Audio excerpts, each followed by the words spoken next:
an Unspoiled Network podcast. This is Spoil Me, covering Broadchurch, Season 1, Episode 2.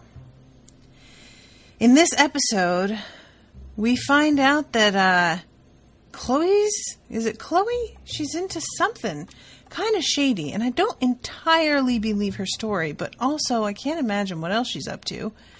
And for some reason, our little boy victim had $500, pounds, euros, rolled up and taped under his bed. The plot thickens. Welcome to Spoil Me.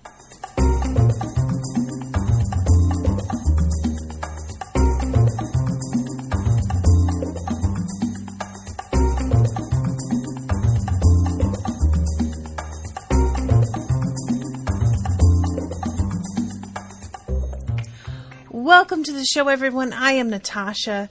Thank you very much to Jaime for commissioning this episode. All right, so this is such a packed one, and I really was kind of close to being over time last time, so I'm going to try my best to stay on task here. But the first thing that I want to talk about is something that I mentioned when I posted about, everybody coming to join me on this episode live, which is the issue of the psychic. Y'all, I'm excited about this because the way that this is done in the show, as much as I believe this guy, the reaction that Alec has to it is probably the reaction I would also have in life.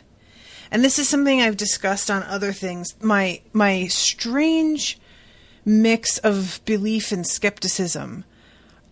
I absolutely believe that there are psychics. I absolutely believe in ghosts. I absolutely believe in all kinds of paranormal, whatever. But as soon as somebody tries to tell me that they are a psychic, or that they are somebody who is able to see ghosts, or anything like this, I immediately react with this sort of The word that Alec uses is self-indulgent, and that is precisely how I feel about it. And there's a bit of guilt for me, because like I said, I believe that these things exist. So I really know how unreasonable it is to simultaneously think that these are true and are out there, and then not believe anybody who tells me that they have experience with it or they have seen it. It's not fair. It doesn't make any logical sense for me to react this way, but I don't trust it. I always feel like when people say these sorts of things, there's this reaction that I have that they are trying to make themselves seem special. Like they really want they want attention for something that makes them seem more mystical and maybe more enlightened or advanced than the average person. And I get really fucking knee-jerky about it. And I've actually talked about this with my mom a couple of times, because there are times where she has tried to suggest that I am somebody who can have premonitions on stuff, and I reject it so wholeheartedly that I'm able to do that. And I'm in that position where I'm don't tell anybody that I can't either, because I can't. And I don't want people thinking that I'm telling you to tell them that I can do this, because it's not a thing. And so this scene where they sit down with him and how hard Alec is on this guy, I get it profoundly. And, to be fair, and you guys are going to have to help me with their names again. What is Olivia's character's name? Emma? Ellie? Ellie. It's Ellie, right? She doesn't seem like she's a believer herself. That's not to say that she absolutely isn't, because who knows what she believes behind closed doors. But in terms of this moment with this particular guy, she seems to have no patience at all. And so he's facing somebody who's very aggressive about the fact that they don't believe him, and somebody who is unwilling to throw any support behind him. And honestly, if she's already kind of been disgraced by her fucking cousin posting that tweet. I can understand, even if she does believe that this sort of ability exists, not really wanting to say anything about it. You know, not really wanting to out herself as potentially like being a fool enough to believe in this. Oh, you're also the fool that let your cousin fuck us all over. Sorry guys, I got this text from Owen just now and it just really threw me off. So yeah, I feel like she's probably not going to want to dissent with him on things like this specifically, at least not in front of a third party, you know, maybe behind closed doors. But, I'm particularly excited about this development because of how vague it was. This guy says something about how it involves water. Somebody put him in a boat. That's it. Not super helpful. You know, not really. And the thing about it is I don't really want it to be super helpful. One, because if it is, then it feels unrealistic. Two, because if it is, it looks like this dude had something to do with the kid's death, and I don't really want him being fucking implicated. And three, I don't want this to be a show about a psychic. You know, I want this to be a show about these investigators doing their thing and what comes up in reality when you are doing this sort of work. And that's also something that Alec mentions, which is the fact that there's like an industry that pops up around a murder. And everybody wants to touch the case and be involved and have a piece of it and get the shine on them from it. And how really incredibly ghoulish that is. And it's absolutely true. You know, I mean, even old murders. Y'all know that you can go and live in the like Lizzie Borden boarding house, right?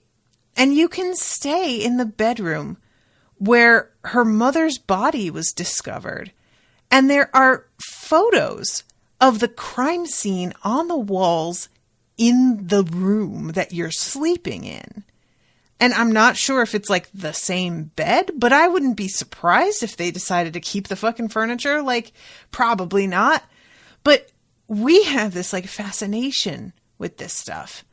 And that's something that's like, you know, a friggin' way back at this point in about 100 years.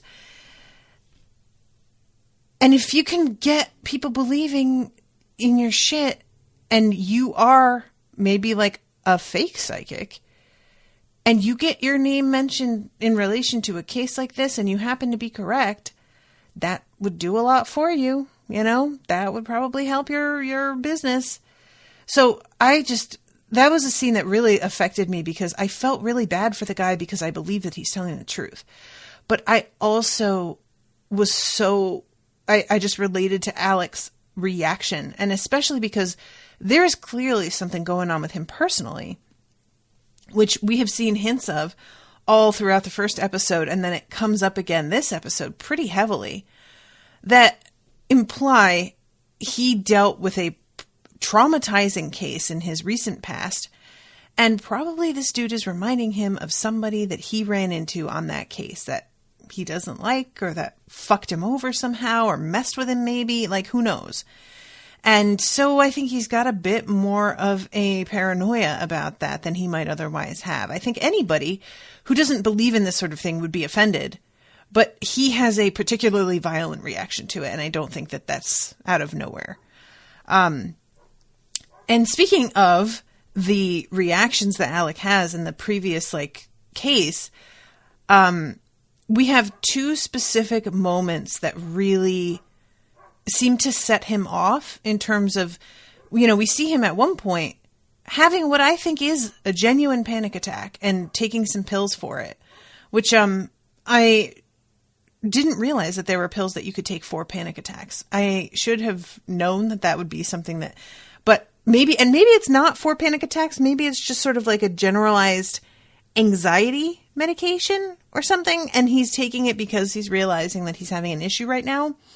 But the first one that really seems to get to him, it's an unexpected moment. And I can't tell in the scene if what we're seeing on the screen is exactly what's happening, or if what we're seeing is him adding his own bit of something, because he's in the break room with Ellie and he is making a cup of tea, and she's sort of mocking him because earlier they bought him coffee. He just says, "I don't drink coffee," and walks right past her, doesn't say thank you, doesn't say anything, is really rude about it. And then later when they're in the break room after questioning some other people, he's making himself a cup of tea, and she points out the fact that he is making it only for himself and not offering to make her any, and he seems wholly unbothered by the fact that she is a little bit irritated about this. It's like a lot of people, if they had this pointed out to them, they would be like, "Oh, my bad. Did you want some tea?" And then they would make it for you because they feel like you called them out because you noticed them being rude, and now they feel like a bit of a dick, and so they're going to try and like make it up to you. But that isn't how this goes. This is just him being like, "Yeah, I'm just making it for myself. What?" It's just this moment of him really, until she like straight up tells him a couple of times, that's fucked up, right?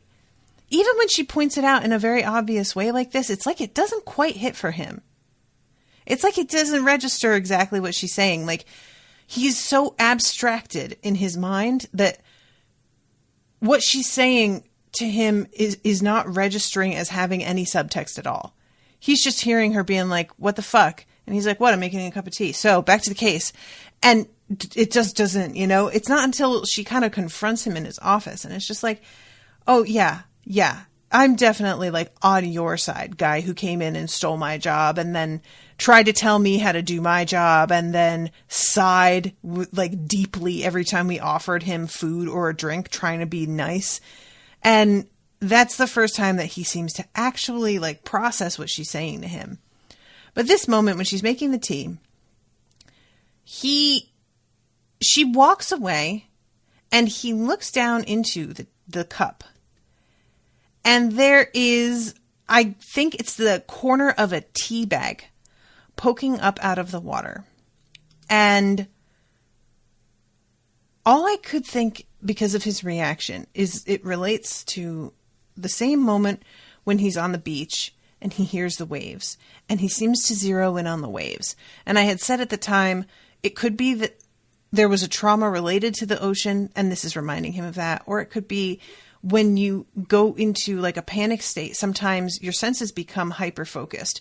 And something like the ocean sound could be a thing that you sort of latch onto to calm yourself or to hold yourself in place mentally. But now that I see the way he reacts to seeing this tea bag poking up out of the water, his vision goes blurry and he leans back, and it's like this reminded him of something, and his fists clench, and this is when he goes like running to the bathroom and takes some pills. And so I am feeling like I'm on the right track with whatever he dealt with had to do with a body being found in the water, because there's something about the looking at the tea bag that makes it feel like he is being reminded of something sticking up out of the water in a morbid sort of way. It's just like, I don't know. And I could be so off base here, guys. You could be laughing so hard at me.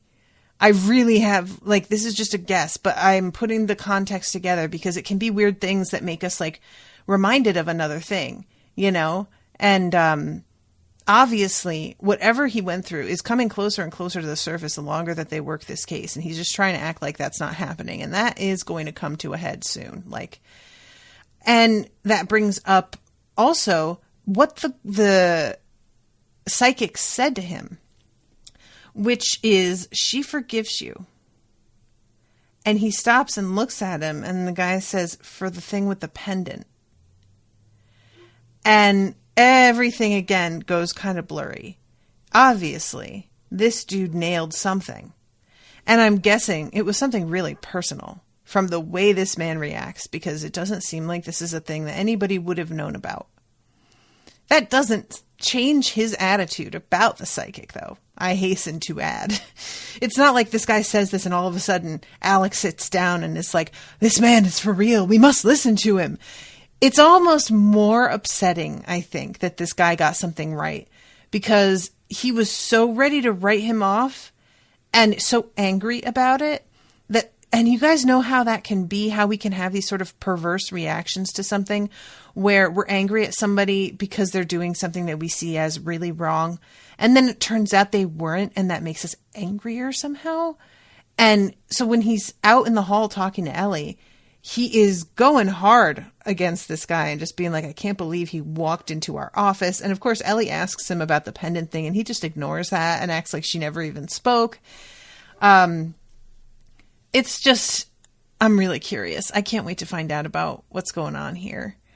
And I should mention, guys, just FYI to you all, because I mentioned last time how many episodes were booked. I am booked up to season 1, episode 6, which is happening on February 12th. So, if anybody out there is wanting to continue the commissions, I just wanted to give you guys a little bit of a heads up on where we are at right now. Okay. So I'm going to back up to the beginning of the episode. I just really wanted to talk about that whole thing and his sort of like panic attacks in the psychic right out of the gate, because this is a fun addition to the story that I didn't really see coming, and that I think adds a nice dimension of reality to it, because a lot of cops talk about employing people who are more sensitive. This is not an uncommon thing to have psychics come forward and be like, I was told such and such, or, whatever. And there are whole TV shows based around it, but it is something that's in reality as well. And his reaction feels real to it. So, all right. So let's back up to the opening is, Beth is the mom's name, right? And she's like looking at her son's stuff and in his room and everything. Just basically still in this sort of state of shock. Ellie is at her home and she's like really clearly having a tough time. She goes and makes some toast and brings it up to her son's room, who's in bed. And I'm not sure if it's just like him coping with what's going on or if he's actually sick. He's drinking orange juice. And for me, whenever somebody's in bed and drinking orange juice, that's code for sick. But they may just be treating him like this because he's in grief, that might be fine. So they are asking him if he's got any information, because he's already worried about the cops talking to him. And it seems like they are not really noticing how nervous he is about that. That's something that he has been kind of focusing on a lot here. And they seem to think that it's just because he's like scared of authority, I think is what they think is going on in his head, that he's just like in general worried about being put on the spot in this way. But they don't seem to feel the genuine worry there. And this is something that I think happens with parents a lot, is because I remember my parents sort of doing this. When you are a kid, they just don't realize what adult thoughts and problems you have maybe in your head. And the idea that he may be covering something up or involved somehow has clearly not occurred to either one of them. And I didn't really speculate too much last episode, and I probably won't speculate much this episode either. But I didn't really talk about it almost at all. What could be in the texts and emails that he deleted? Also, files. I think he deleted actual files on his computer. And I can't help but wonder if there's something like involving like child porn or something going on, because Danny had money. And could somebody have been like paying him for something illicit like that? Basically completely taking advantage of him. But he, as a child, might not really process that's what's happening because he's getting paid for it and he just wants money, I don't like... I have a hard time believing that his friend would I was going to say, I was having trouble thinking that they could both be involved, but that can happen. Predators can go after people who are connected and sort of use them against each other.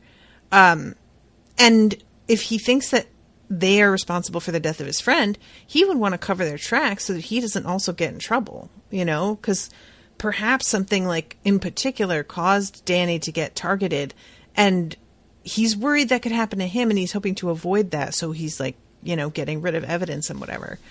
But it's just so hard to know if what he deleted is actually incriminating or if it's this child thinks it's incriminating when it's not, because it could easily be something that's kind of innocuous, but he thought it looked bad and he thought they'd take it the wrong way. And just decided that he would rather they didn't know about it at all so he didn't have to go through it. I have a hard time believing that's the case, though, because she is, like, Ellie. How old is he supposed to be? Like 11 years old? When he's sitting at the computer and he's deleting the files, he looks like he's like choking back sobs, like he's really trying not to cry. And because of how extreme this reaction is, it feels to me like there's a real solid connection between what happened to Danny and what he's deleting. It's too pronounced. It doesn't feel like it's a casual, like, well, just to be safe, I'm going to get rid of this stuff. And I'm really curious. We're going to talk a little bit later about some of Danny's statuses, but he says something like, I'm going to put a lock on my door so I can keep this crap out. He says something like, I think about how he thinks his sister's definitely sleeping with this kid. I don't remember if that's who he's talking about. I'll have to go back and check. And, hey, Dad, it's me. Remember the one you used to play with? And that in particular is like kind of damning. There's something that's sort of, it's pitiful a little bit. It feels like a kid who's been abandoned, and I would like to see more of that. Like, those are the only statuses that I think Ellie reads to Alec. And I would like to see if there are more and what comments he got, because she doesn't mention that. If that matters, who knows? So, yeah, we then jump to the newsroom. And we have the manager of the hotel who's in here, and she's like signing that grief book and feeling like she really doesn't know what to say, which is just understandable. There's no good way to deal with grief. So many people fall back on they're in a better place because they think that's comforting. And for me, it was something that I really found like kind of offensive. I understand the intention behind it, and I respect that some people believe that, but it always sort of felt like dismissive in a way. And when, what she writes is, I hope you and your family find peace. And she's aware, as she's writing it, this isn't really like a great line either. They're never going to have peace. The kid was murdered, unlikely. Outlook not good. But what are you supposed to say? It's bad enough when it's the death of somebody who is aged and, had been ill for a while. It's already hard. When it's a sudden death, that is much, much harder to, give condolences for and really know what to say. When it's a murder, there's just like nothing to be said about that. And that is part of why later on when, what's husband's name? Beth's husband? Mark? Is it Mark? He gets super angry because the priest goes on camera and basically like offers support for everybody during these difficult times. And he gets enraged and says, "Your God left my son for dead." And truly, what can you like say to somebody who is grieving a murder victim that doesn't make it sound like, you know, the whole everything happens for a reason, they're in a better place, all makes it sound like death is better than them having not been murdered. Like, it's not what people mean, but when you are in the position of being the grief-stricken one, it can ring that way to you, you know? And so as much as I totally understand the poor priest, his heart is in the right place. He means well. He was advised by the boy's own grandmother to reach out to people, you know? So it's not like he is as grasping as it looks from the outside, when we have actually seen him be encouraged and talk both to the grandmother, and he talks to Beth in the parking lot. But I really understood Mark's reaction there. I really, really did. So this is when the woman from the woman reporter, she comes in and wants a desk in this newsroom. And this kid, he's immediately like ready to give her this desk and work with her. Like, obviously there's just some real hero worship happening for him. And yet when his boss swoops in and he tries to say, "Oh, she's looking for a desk," his boss does this thing. She just says no. And does not really like follow it up with anything. She doesn't say, "Oh, no, I'm sorry." She doesn't soften it. She just says no. There's a pause that's very uncomfortable. And then she says, "We're a busy operation here, and if we gave you a desk, what happens when others turn up?" Which, it feels on the one hand like a reasonable thing, and I understand that. But on the other hand, it just feels like she has a problem with this woman in particular. And I'm curious about that. Does she not want this lady scooping them?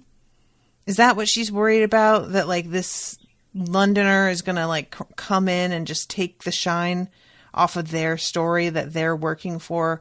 Or is it more about an interloper from out of town trying to report on local people that she knows and likes and cares about? Maybe it's more of that.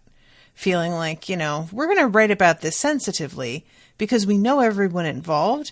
I don't know you. You don't know them. I'm not trusting you to like be a part of this. Perhaps. I don't know. But it's a pretty like confrontational moment. And eventually, I'm so sorry, guys. If you guys in the chat want to help me with names, I keep mentioning, I hope I'm getting Beth and Mark right, because I just pulled those out. Ellie, I think, is right. Alec is right. What are the two reporters' names? Ellie's cousin and this woman. But he eventually like shows her around town, and she makes him an offer that if he will help her like learn about this town and get to know the people in it and what the whole vibe is around here, that maybe she will be able to help him, because he tells her essentially that he wants to be her. He wants to work where she works. He wants to do what she does. And she offers to sort of be like a potential connection for him. This is one of those things that like in the moment, there's a bit of me that sort of scoffs at this offer of being like, oh, you know, perhaps if you help me, I can help you, which is always, whenever it's framed like that, it always feels a little hollow to me. And yet I know for a fact how much getting a good job is related to connections, networking, nepotism sometimes, you know, cronyism. So as much as a part of me kind of was like, oh, you'll try and help him. Right. another part of me was thinking maybe that's actually something that she could do. You know, she could go back to her boss and vouch for this kid and get him jumped to the front of the line. And again, I have such mixed feelings because the fact that this kid broke the story without permission is really, really shitty. But also, if you want to be a good reporter, you have to be willing to like violate people's boundaries sometimes. That's just part of the job. And that's part of why I could never do a job like that. I am way too reticent to be like disrespectful in that way. But if you're a reporter, you can't be super respectful all like with certain cases. I'm not talking about this one, but with certain cases, you can't be reticent and still get to the truth. So, Jesse says Oliver is the nephew reporter. Okay. Thank you. And I think the new reporter is Karen. Okay. So yeah, basically what I'm saying is probably he would be good at the job. It's just awful to see him having taken one of his first steps that really got attention by doing something genuinely shitty. It wasn't in like the search for truth. It was in an attempt to scoop, and that was purely what it was. It wasn't really a noble decision, you know. But Karen, if we are correct on her name, last episode, when she arrived in town, she scooped up the teddy bear that Chloe had left for her brother at the beach. And when she did that, I was baffled because I couldn't understand what she would want to do with this thing. And it just seemed like a really shitty thing to do. But it turns out she's a good manipulator. She frames it in a way that sounds very believable, but I don't think it's genuine for a moment. Where she arranges to run into Chloe, asks for a light, gets her slowed down enough to chat with for a second, and then pulls the bear out of her purse and explains to her, I'm a reporter. I've seen this kind of thing before, and somebody's going to take this. I've seen it before. And they're, you know, it's going to be a total stranger who just like swoops down and scoops this up. I know that this probably means a lot to you. And I know if it were my brother, I wouldn't want some stranger having it. Which all just really sounds good. You know, she makes a compelling case, but I think it's horseshit. And there's a part of me that thinks Chloe also can tell it's horseshit, but that she's vulnerable enough that even so, it sank in a little. I think that maybe this is going to work, actually. There's too much of a genuine thank you in the moment when Chloe takes the bear from her. That really does sound like she's thanking her rather than realizing I've been set up and I'm not playing your fucking game.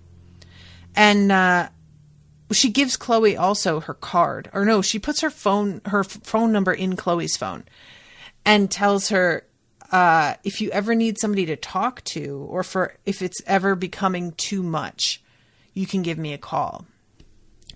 And it's one of those things where, like, I can't imagine a worse person to talk to depending on what this woman is like.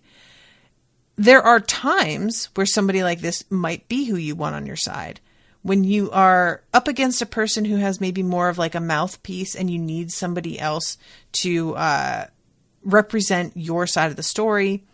Potentially, even in this case, maybe having her to speak to would be beneficial because this woman seems like she'd be willing to poke and prod as much as the detectives are. And that might help. But also, it might kind of deter the investigation. She may fuck some stuff up. And so Chloe confiding in her may lead to some obstructions and make it all worse. I don't know. But the whole idea of like, I'll be your confidant. Bitch, I don't know you. What? Are you serious? Like, what exactly, what kind of recourse do you have if you choose to confide in a reporter and they report the confidences? Is there, I mean, you can say off the record, and I don't know how seriously everybody takes that. Off the record has always been kind of a question mark for me, because it's used in a lot of things as being kind of a side, almost like a guarantee that, like, all right, we know you're not going to write about this because I just said the magic words. Is that always respected? Because I can't feel like it is. But, yeah, I don't know. So we'll see how that goes. But it's a pretty deft piece of manipulation. I was a little bit impressed, to be honest, and I got my eye on her. So then we go to Alec investigating this hut that's on the beach. And we saw the woman that he runs into in the previous episode. I can't remember who she was staring down, if it was Mark but she was drinking a cup of tea and she was staring and had this like really baleful sort of expression on her face. And Alec is looking in this hut and he turns and sees this woman coming up the way with her dog. And she sees him and stops dead and turns around and leaves. And the look on her face to me was way too revealing. And this is something that, like, it comes up again later because he has to go to her to get the keys to open the hut. And she is profoundly unhelpful. She eventually gives him the keys, but she really makes him fucking, like, work for it. And she's so unpleasant and, she asks to see his ID again, as if she thinks that he's, like, trying to get one over on her. Like, she hasn't seen this man all around town interviewing don't play. You know who he is. And you're trying to buy yourself extra time, but for what? What can you actually accomplish with these few extra minutes? And she turns away from him to get the keys, and when she opens the closet that they're hung in, there is Danny's skateboard in the closet. Wondering, does she also have his phone? I am really curious about this woman, and I always find it so funny, and I'm certain that this is like reality. I always find it so funny when people are this obstinate about dealing with law enforcement. Because it's not even like they're accomplishing anything that I can see, except for making themselves appear to be uncooperative, which puts everybody on guard around you. That makes them, it looks like red flags are waving all around your head, and it draws attention to you. So if he hadn't been thinking there was anything suspicious about her to begin with, after the way she acts during this little conversation, I'm sure he does now think that there's something going on. And I'm mighty curious if there's any reason to get like a, search warrant of her place, what conclusions they would draw about this skateboard. Like, I got nothing, but she's just she's tough. And the actress who plays her is extremely convincing. Because there are people like this who seem to simply suck all the light out of a room when they're in it. People who are just these like black holes for joy. And it's tough when you're around someone like that because it's like, it can be so affecting that you're like, am I imagining this? Is anybody else? Do you see this? And I just can't understand behaving this way with a police officer. When you live like near the location the body was found, when you have sort of a connection, to the whole thing with just like, you've seen this guy around. It just, to me, it's such a bad way to play it. And I don't know if this is just her fear reaction. I don't know if she like hates cops, and the minute she sees him, she's just like, oh, fuck this guy. I'm not going to make this easy for him. And because she's got a skateboard, I have to imagine that she is involved somehow. But I don't know. Maybe the skateboard got left and she just like grabbed it. If that were the case, though, she would have come forward and said something, I would think. I don't know. Maybe she's afraid that she's going to get in trouble for having it, that they won't believe her story about having found it someplace. Which I guess makes sense. But, yeah, that whole interaction that she has with Alec, I really wonder if it would have gone any different if Ellie had been with him. How much Ellie knows this woman, and if that would have changed anything. Because there feels like there's some real distrust there. And her saying, let me see your ID again. Maybe that's her emphasizing to him that he's not from around here and she doesn't know him. You know, I don't know.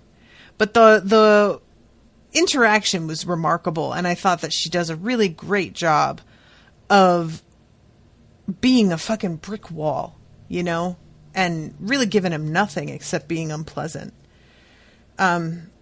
So, all right, let's see. Where we go next? Oh, right. So he goes after that. He goes to see Filch and his little shop. And he tells Alec that he saw Danny having a fight with the postman a few days ago, I think he says. Or maybe it was longer. And he's sort of like... it's the sort of thing where he's not really sure whether or not it was like important, but the fact that they were arguing, he says he was quite a way away, but the body language was pretty clear. Then Danny stormed off. The postman was calling after him. And when eventually Alec and Ellie go to talk to the postman, he has an alibi for, you know, the time of Danny's supposed death, but it doesn't feel like this guy's lying. And the fact that this dude is trying to be like, well, what would I have to argue with a little kid about? I mean, he's not really wrong there. It doesn't sound like it makes sense. But clearly, Danny with this money, he had something, some kind of racket of some kind going on. And I wonder if the postman got in the way of it somehow. I don't know. But yeah, it's another piece of the puzzle. So then we cut to the whole family being fingerprinted. And Mark says something like, is this really necessary? Because they are telling them, Ellie's explaining how these are prints like to rule out everybody but the family when they dust in Danny's bedroom and things like that. And he says, when he says it's really necessary, I really appreciate it. I guess it's Ellie's mom who chimes in and says if she wants us to do it, then it must be necessary. And I really appreciated that because that's something that people say all the time. Like, is this really necessary? As if I'm just having you do some shit for fun. What do you think is going on here, my friend? Like, why wouldn't it be necessary? And it winds up becoming a lot clearer that some shit is up with him later when we find out that he was not on the call that he thought or that he said. And, you know, it's pretty clear, too, that Beth knew that was not where he was, but she wasn't about to push things. And in the last episode, he's the most in denial about the fact that they found Danny's body. He's the one that really wants to be like, maybe it's not him. Let me go and identify him. And he tells Danny he let him down when he finally does see him.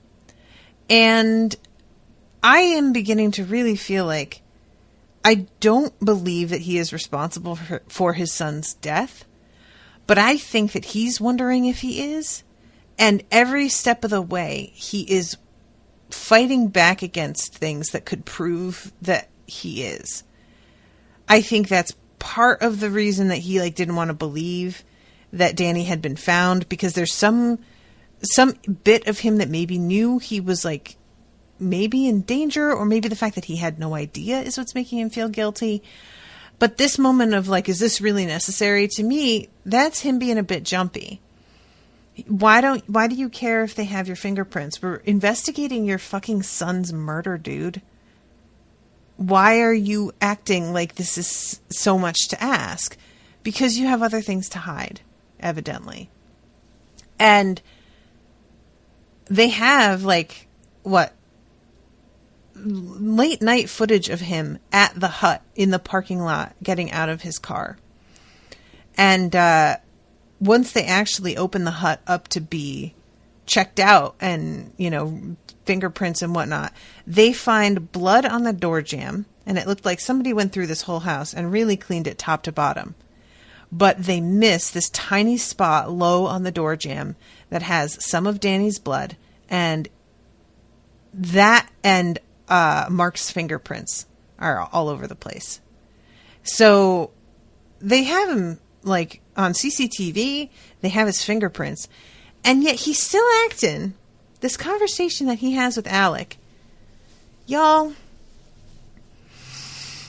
is this the most embarrassing shit you ever saw? He's trying to act like he just doesn't remember what he did or who he was with. And it's the kind of thing that, like, okay, I get it. You don't want to give them information.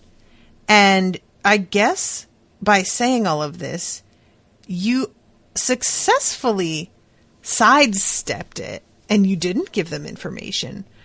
But what you did do is make yourself look like a fucking murderer, dude. And then, after being like, I don't remember his name. I don't know, I think we went to eat. I think we just, like, drove around. 3 days ago. He's acting like he doesn't remember what happened 3 days ago, or who he was with 3 days ago. Then he has the motherfucking gall to be like, you suspect me of my own son's murder? Sir, I don't know where you got the idea that faking amnesia was going to be a believable excuse. But you're dealing with fucking professionals here, and they can smell your bullshit a mile away. They at least had the courtesy to take you out into the yard where apparently your wife can't hear this conversation going on, and you should be thanking him for that. But holy shit, man. Like, it's really embarrassing. It genuinely is. I was just like, how can you say this and really just be like simultaneously so evasive and also indignant? You don't get both, sir. You get one or the other. You get to be indignant or you get to be evasive. That's it. And like the episode, like that's the note that it ends on, is the revelation that Mark's fingerprints are all over the hut. Again, I don't want to, like, I really don't believe Mark had anything to do physically with his son's death. But I wouldn't be surprised if he had an inkling of something that was going on. And I don't know if he was having an affair and that's why he like doesn't want to admit who he was with, or if he was involved in some kind of like criminal enterprise and, he's afraid, because I feel like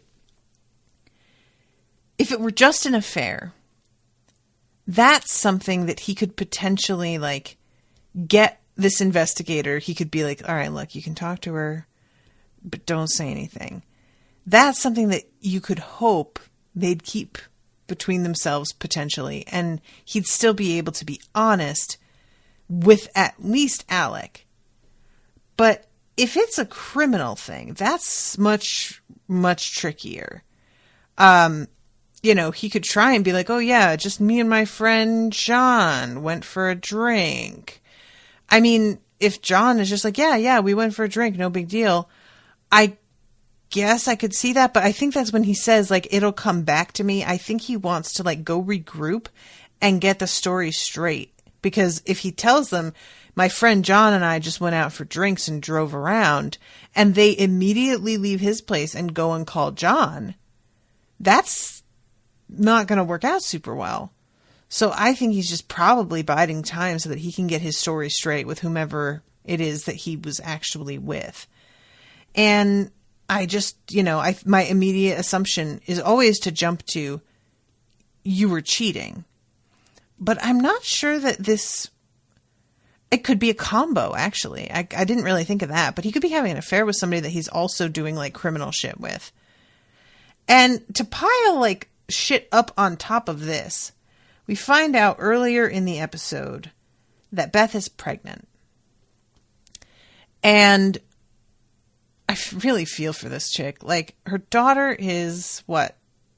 Probably like 16, I think they said she's not yet 16, huh? She's like 15.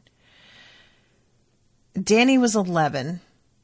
So it's been over 10 years since you were last pregnant, unless, you know, she had miscarriages or terminations or anything like that.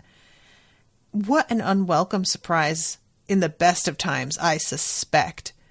But right now, my God.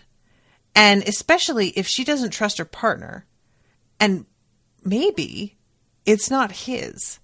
It's, you know, I'm over here sort of seeing the way that she's talking to Mark and where have you been and what were you doing as being her suspecting him of having an affair. But there's no reason to think that she's not also having an affair. We haven't seen anything of who she is outside of what this crisis has like shown us. So it could potentially be that she's pregnant from someone else. Because when Father Rory shows up, there's a great scene in the grocery store. She insists on going out herself to buy some crisps. And her mother tries to stop her, but she kind of freaks out. It's clear that she's just wants some control over something in her life. She goes into the grocery store, and everybody that she passes knows who she is. They all recognize her. And they all stop and stare at her in this way that I'm just like, guys, can't we be better than this? My God, she's going through this thing. You don't need to like put your spectatorship on top of it. And you can see how uncomfortable she is, but she's really trying to make it not bother her. And she goes into the cereal aisle and slows down in front of this box of cereal that I would imagine reminds her of her son. Maybe it was his favorite. And walks up to it and just has this real moment of like mental happiness for a flash that for me reads as if she's having a really good memory. And she realizes all of a sudden, as she comes out of it, that there are people clustered at either end of the aisle just watching her have this moment. And she sort of comes back to herself and seems embarrassed and grabs the like cereal and like takes off. But it's this moment of just complete lack of privacy and isolation, but in a fishbowl. It's not nice isolation like where you can just do whatever and nobody's noticing. You are by yourself, but surrounded by people who are watching your every move. And some of those people may think that you murdered your own kid as well. That's another thing on top of it. Like, you know, there's just no way as an observer, when you hear about a case like this, most of us wonder if it wasn't the parents right out of the gate, because it's like, that's one of the easiest explanations. It's like what happens when women turn up murdered. We assume that it was the partner, the boyfriend, the husband, you know, the ex. And I don't know if that has occurred to her. If she realizes that people kind of are wondering if maybe she did it. Most people seem to be really firmly on the, I don't think she did it. And they are full of condolences. But I wonder if anybody does have a suspicion. And so she leaves and somebody like gives her condolences in the parking lot and she low-key freaks out.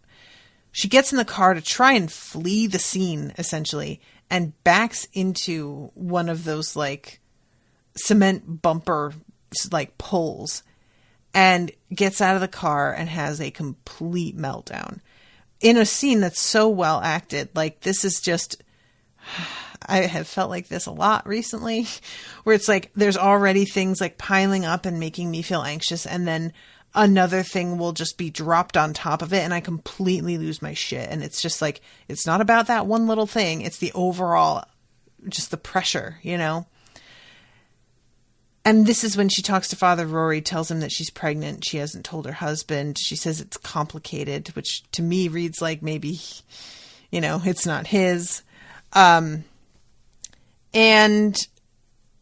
when we have them like later on, or maybe it's earlier actually, Ellie brings over an officer that is meant to be like a liaison for the family regarding the investigation. And he's also with them at the house at all times, which I thought was interesting. I don't know if this is something that we do in the United States. I don't remember hearing about this.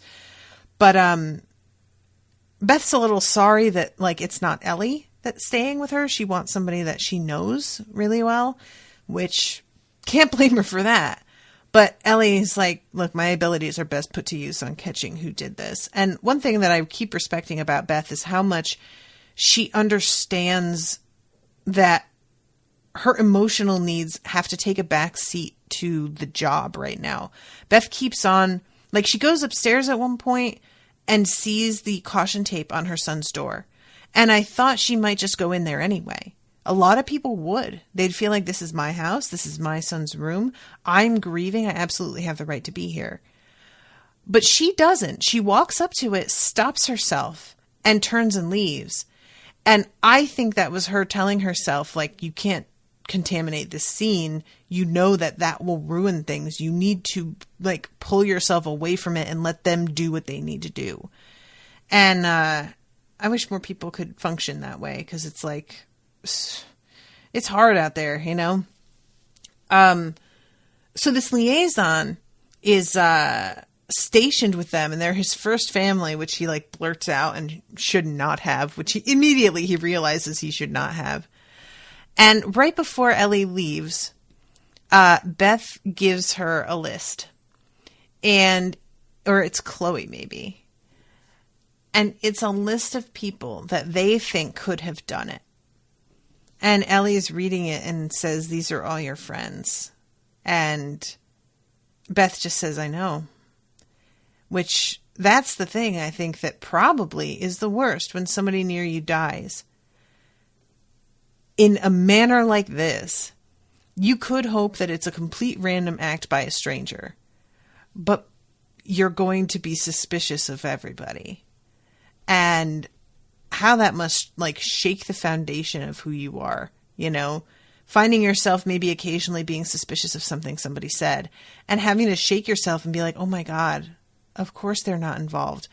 But it's an interesting moment of Ellie, because Ellie throughout this episode, she has moments, several times, of being really frustrated with the way that Alec is giving her advice. And I loved these like interactions between the two of them, because it went back and forth. There were times where I really understood what Ellie was trying to say, and his attitude is tough to take, and he's so incredibly laser focused that he doesn't realize what he's like to people. So her pointing it out and, you know, basically being like, can you fucking not, was necessary. At the same time, when he's trying to say, like, anybody could be capable of this, and she tries to be like, no, you don't understand. I know these people. We don't have those kinds of problems here. They're not, like, she's not that kind of girl. Like, all of the things she's saying sound like somebody who is biased because they know the people. And he tries to point that out, and she gets very defensive about it. But then she goes and finds out that $500 was strapped to the bottom of Danny's bed, and that Chloe had coke. And it's it's one of those moments of like, is this going to be the wake-up call, Ellie, that you didn't know these people as well as you thought? Or are you just seeing this as like an anomaly, or it can't possibly be related, or what? And I'm curious to see whether I fall more on her side or on Alec's side, because Alec seems like a really good investigator. At the same time,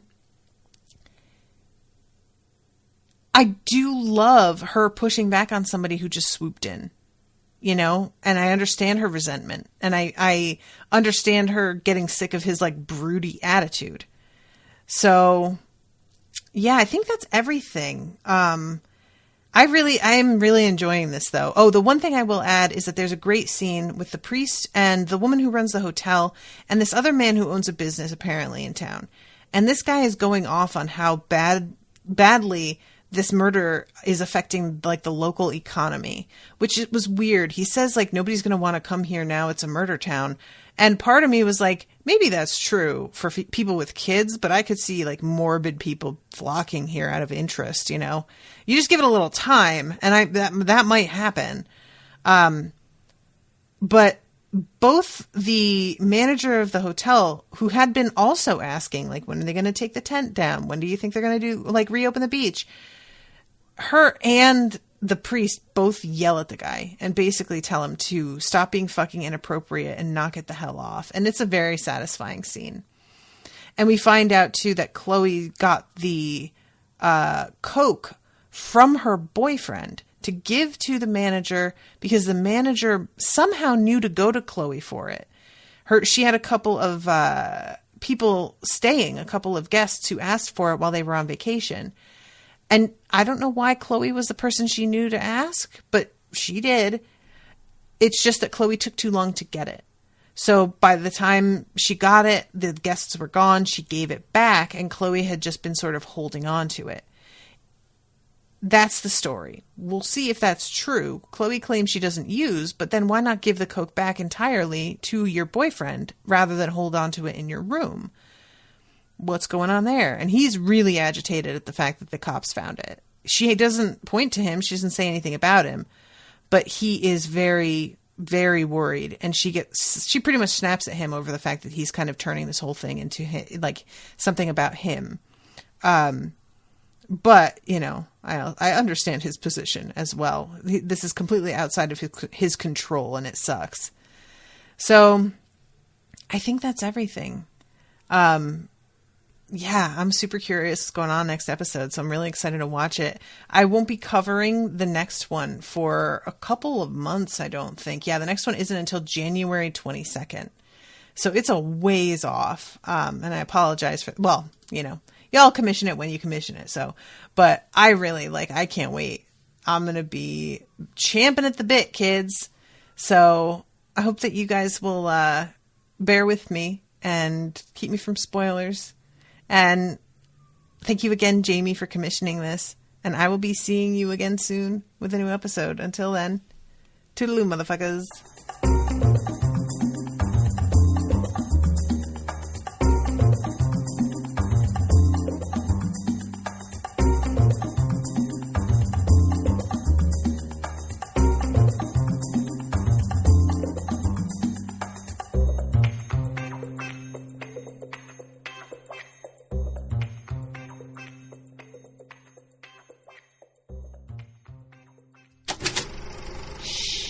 That was an Unspoiled Network podcast.